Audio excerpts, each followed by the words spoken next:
অনেক বড় একটা কোম্পানি হঠাৎ করে ব্যবসায় লোকসান করে বসলো। এক দুপুরে সেই কোম্পানির কর্মচারীরা বাইরের ক্যান্টিনে লাঞ্চ করে ফেরার সময় অফিসের প্রবেশ মুখে একটি নোটিশ দেখতে পেল। নোটিশে লেখা ছিল, আমাদের কোম্পানির লোকসানের জন্য যে ব্যক্তিটি দায়ী সে গতকাল মারা গেছেন।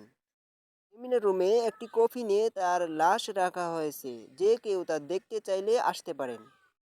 একজন সহকর্মীর মৃত্যুর খবর শুনে প্রথমে লোকেরা খুব দুঃখ পেল। তবে এরপর তারা কৌতূহলী হয়ে উঠল এই ভেবে যে আসলে কে হতে পারে সেই ব্যক্তি।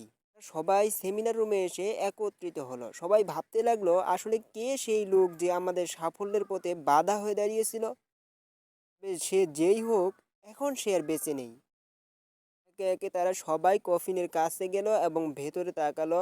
হঠাৎ তারা কেমন যেন বাকশূন্য হয়ে গেল, হতভম্ব হয়ে গেল। তাদের খুব আপন কারো লাশ সেখানে রাখা ছিল। কফিনের ভিতরে আসলে রাখা ছিল একটি আয়না। যে ভেতরে তাকিয়েছিল সে তার নিজের চেহারাই দেখতে পাচ্ছিল। আয়নার একপাশে একটা কাগজে লেখা ছিল, তোমাদের সাফল্যের পথে বাধা দিতে সক্ষম শুধুমাত্র একজনই আছে গোটা পৃথিবীতে, আর সেটা হচ্ছে তুমি নিজেই। তুমি সেই একমাত্র ব্যক্তি যে তোমার জীবনের পরিবর্তন আনতে পারে, তোমাকে সুখী করতে পারে, তোমাকে সাহায্য করতে পারে। তোমার জীবন তখন বদলে যায় না যখন তোমার অফিসের বস বদলায়, যখন তোমার অভিভাবক বদলায়, তোমার বন্ধুরা বদলায়। তোমার জীবন তখনই বদলায় যখন তুমি নিজে বদলাও। তোমার সক্ষমতা সম্পর্কে তোমার নিজের বিশ্বাসের সীমাটা যখন তুমি অতিক্রম করতে পারো, তুমি শুধু তখনই তোমার জীবন বদলায়।